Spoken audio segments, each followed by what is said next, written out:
El marcapáginas.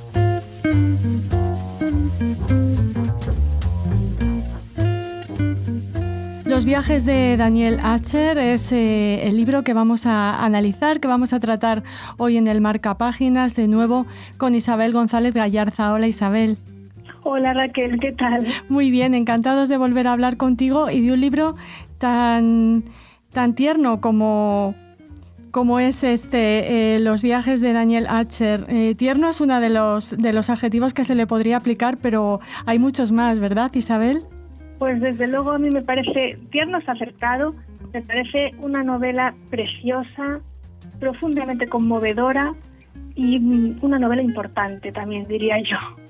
De hecho, es lectura no obligada, pero vamos, recomendada en muchos colegios de enseñanza pública francesa. Uh-huh. Los profesores la eligen para explicar a los niños la historia reciente y en especial pues la Shoah.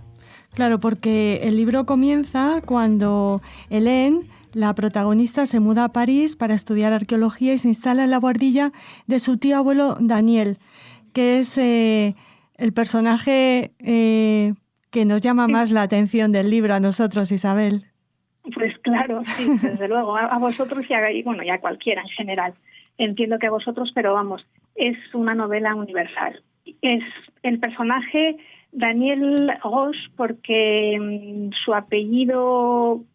Claro, aquí ya de entrada quiero decir que es difícil hablar de esta novela sin reventar o destripar las revelaciones finales. Claro, digamos, Isabel, que Daniel ha convivido con una doble identidad durante casi toda su vida. Sí, eso sí se puede decir, de hecho está casi enseguida, eso se ve enseguida al empezar el libro. Daniel Roche es en realidad Daniel Acher, que es un niño judío que en la época de la ocupación nazi, pues vive la tragedia que vivieron tantos de tener a su familia deportada, se la llevan los nazis, primero a su madre y a su hermana y luego a su padre, y mueren, los matan en los campos de exterminio. Y entonces él es salvado por una vecina, unos vecinos de su casa, y luego después estos vecinos lo ponen en contacto de esta red que había en Francia para salvar a niños judíos en la época de los nazis. Entonces lo llevan a la Francia libre, la que estaba, la de Pétain, y allí no sé si es exactamente en qué parte de Francia, pero lo salvan de París y lo llevan a una granja donde una familia católica lo esconde durante lo que dura la guerra para salvarlo de los nazis. Y eso cambia la vida de Daniel, pero también la de los miembros de esta familia y, como descubriremos más tarde, la de la propia Hélène. Claro, eso reverbera en toda la familia. Ellos, claro, lo esconden y lo que hacían todas las familias católicas francesas, que tenían la inmensa generosidad y valentía de esconder a un niño judío, pues enseguida lo bautizaban, obviamente, para dar una apariencia falsa, claro, pero para engañar al nazi, que no se lo llevaran. Y entonces esta novela, desde luego, entre otras muchas cosas, es un homenaje a los justos entre las naciones, a todas aquellas personas que ayudaron a los judíos para salvarlos del exterminio nazi. Y es una novela profundamente conmovedora y un gran agradecimiento a estas personas. Y en ese sentido, por eso digo que es una novela importante. Una novela que conmueve y también es una novela optimista, a pesar de todo. Uh-huh. Y con un final que nos invita a pensar en una vida feliz.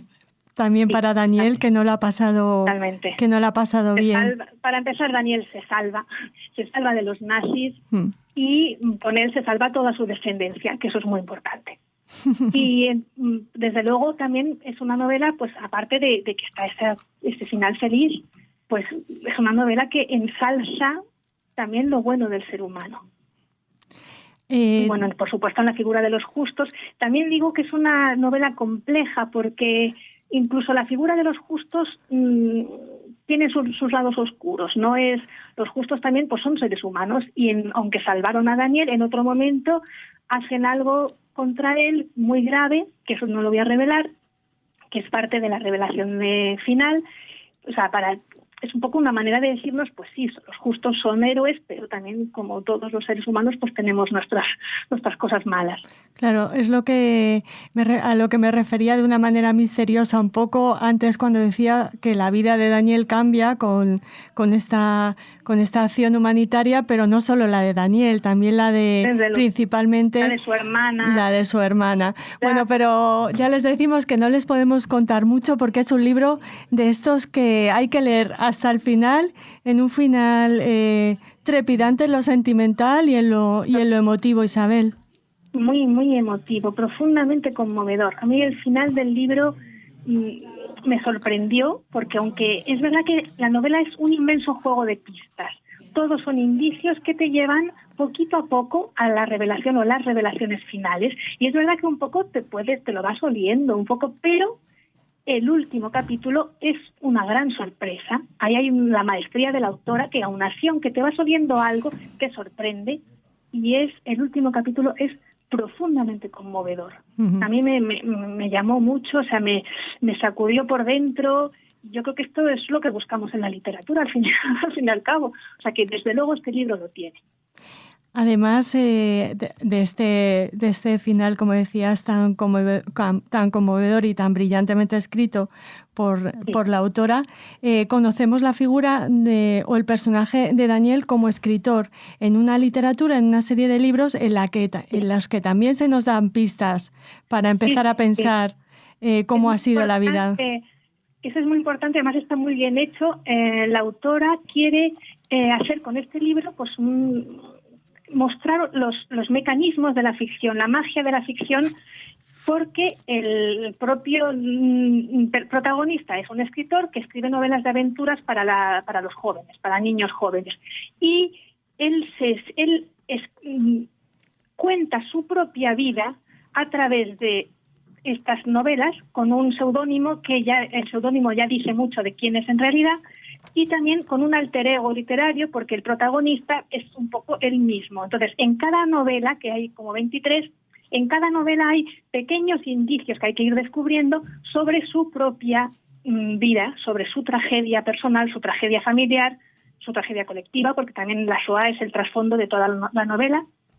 Y es apasionante, porque si uno se deja llevar, hay que dejarse llevar un poco y volver a leer pues como leíamos cuando éramos pequeños, con la avidez y con un poco la pasión de leer e ir un poco a entrar en el juego, porque es un juego, de ir descubriendo todas estas pistas, estos pequeños indicios, pinceladas, que van llevando a la revelación final. Y en ese sentido es apasionante y además soporta muchas relecturas esta novela, porque es que en cada relectura descubres algo que habías pasado por alto, algo que en el momento te pareció anodino o simplemente pues un detalle que está ahí para crear el personaje, para darle consistencia, y luego resulta que lo puedes leer desde la perspectiva de la Shoah, y entonces ese pequeño detalle se carga de dramatismo, o bien lo puedes leer como un indicio para la revelación final. Y entonces, de verdad, es apasionante. Claro, es un libro que recomendamos que se lea y que luego se relea, porque se va a disfrutar, como dices tú,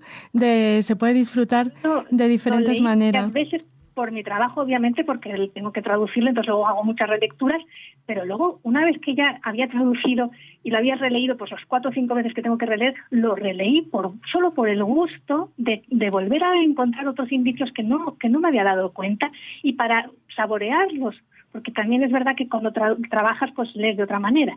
Uh-huh. Y cada vez descubría cositas pequeñas de nada, pero muy importantes, cosas preciosas. O sea, hay libros dentro de este libro, por ejemplo, las novelas de La Marca Negra, que claro, si estamos atentos, la Marca Negra tiene un significado más allá del que podemos entender, ¿no? Totalmente, sí, en todas partes. Todos esos son pequeños detallitos. La Marca Negra se puede entender pues de muchas maneras. Una de ellas, cuando ya todo en clave de Shoah, por ejemplo, pues la Marca Negra, enseguida pensamos en el tatuaje del brazo de las personas deportadas. También puede ser un talismán precisamente contra la muerte, porque Daniel se salva. No olvidemos que Daniel se salva. Todo tiene una doble lectura, triple lectura, y también hay muchos niveles distintos de lectura. Por eso es un libro que es apto para todos los públicos. Lo leen los niños, también porque, aunque narra hechos profundamente dramáticos, no lo hace con truculencia, no hay escenas violentas. O sea, lo puede leer un niño perfectamente sin impresionarse, y lo puede leer un adulto, porque el adulto verá mucho más de lo que ve un niño, obviamente. O sea, que de verdad es un libro que llama a muchas personas, a muchas edades. Es maravilloso. Es que la autora Deborah Levi Berterat es muy sutil cuando nos quiere contar la historia de Daniel Asher. Sí, tiene un estilo muy comedido, hay como mucho pudor, una reserva muy elegante. El libro tiene un estilo así como muy fluido, es casi anodino, se lee así muy, no sé, te lo lees en una tarde, pero en realidad todo eso es apariencia engañosa, porque en realidad el libro tiene mucha complejidad temática, porque hay muchos temas, no solo la Shoah. Hay también el tema importante de la búsqueda de identidad, la necesidad que tiene el ser humano de saber de dónde viene. Porque él, a través de la búsqueda de quién es su tío abuelo, acaba descubriéndose a sí misma, y quién es y qué puesto tiene ya en el mundo, y de dónde viene. Y luego también un tema muy importante, que es el de la filiación, que es eso, ¿qué es ser padre? ¿Y qué es ser padre biológico, padre adoptivo? ¿Quién es más padre? Uh-huh. Porque claro, Daniel a los 10 años muere su padre biológico, se lo llevan los nazis, muere un poco después, y lo adopta un señor francés, católico, y ¿quién es? Y luego también hay filiación dentro de la otra revelación que no podemos contar, hay otro tema ahí también de filiación. Toda la novela es un poco esa búsqueda, la búsqueda del ser humano, la búsqueda de su identidad, y lo hace con maestría, porque parece que habla de otra cosa y en realidad hay mucha complejidad y mucha profundidad. Es comprensible que, como nos comentabas, este libro, pues se recomiende, sea una de lectura recomendada en los institutos franceses. Ojalá pasara lo mismo en nuestro país, Isabel. Pues sí, pero es verdad que aquí no tenemos esa sensibilidad. La verdad es que no. Ojalá. Hablabas de los temas que contempla la novela, los viajes de Daniel Asher. El tema del amor a los libros es uno de ellos, el amor a la familia perdida y a la familia que se conserva, y el poder de la memoria, el deber de memoria también, ¿no? Sí, por supuesto. Hay un deber de memoria, pues lo decía al principio, el deber de memoria para con los justos de entre las naciones, eso está clarísimo, para la autora muy importante. También, claro, que no se olviden de estos hechos tan tremendos, que es verdad que que se están olvidando. O sea, es normal que cada poco surja una autora que tenga que sacar esto del olvido, porque es que es muy importante.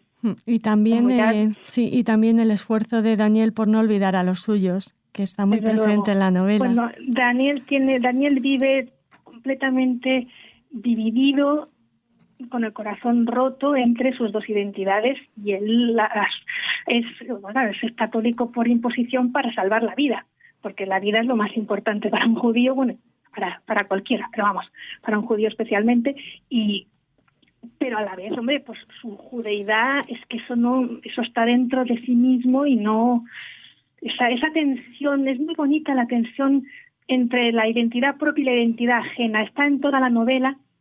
Y por supuesto en Daniel es obvia la identidad perdida y la identidad que ha tenido que le ha sido impuesta para salvarle la vida, pero luego también para Hélène esa tensión entre lo propio y lo ajeno, el ser judío o no serlo, lo soy o no lo soy, ¿qué pasa aquí? Eso también, Hélène se cree que los judíos es un mundo aparte que no le concierne. Entonces su ignorancia de ese mundo, y luego cómo poco a poco va entrando en el conocimiento de ese mundo que en realidad no le es tan ajeno. Uh-huh. Esa tensión ahí está muy muy bien contada, siempre como por pequeñas pinceladas, así poquito a poco, y además lingüísticamente esta autora es que lo tiene todo medido, porque al principio de la novela, cuando Hélène todavía no sabe gran cosa de este tío abuelo suyo, pues el mundo judío le es totalmente ajeno. Entonces ella en un momento en su cuarto encuentra en la buhardilla tiene un cuadro que ha dejado allí su tío abuelo, y moviendo un poquito el marco ve un nicho excavado en la pared, y dentro hay lo que ella llama en ese momento un rollito de papel. En ese momento, claro, es al principio de la novela, el mundo judío le es totalmente ajeno. Y ya cuando más adelante su tío abuelo le presenta a un amigo suyo y ella le lleva el rollito de papel, oye, mira, explícame qué pone aquí en caracteres hebreos que yo no tengo ni idea. Y entonces en ese momento ya el amigo judío de su tío, de su tío abuelo, le dice, anda, ¿y de dónde has sacado esta filacteria? Solo en ese momento aparece la palabra filacteria, cuando ya han pasado bastantes capítulos, porque al principio de la novela en su cabeza no entra que pueda haber una filacteria allí en un sitio donde está viviendo, en esa buhardilla donde está viviendo ella, porque el mundo judío le es ajeno. Y solo ya, cuando ya va adentrándose en la búsqueda de identidad de su tío abuelo, empieza ya a codearse, digamos, con la judeidad. Bueno, pues si quieren saber quién es realmente Hélène y quién es realmente Daniel, lean por favor este libro, Los viajes de Daniel Acher, que también nos has explicado. Muchas gracias, Isabel.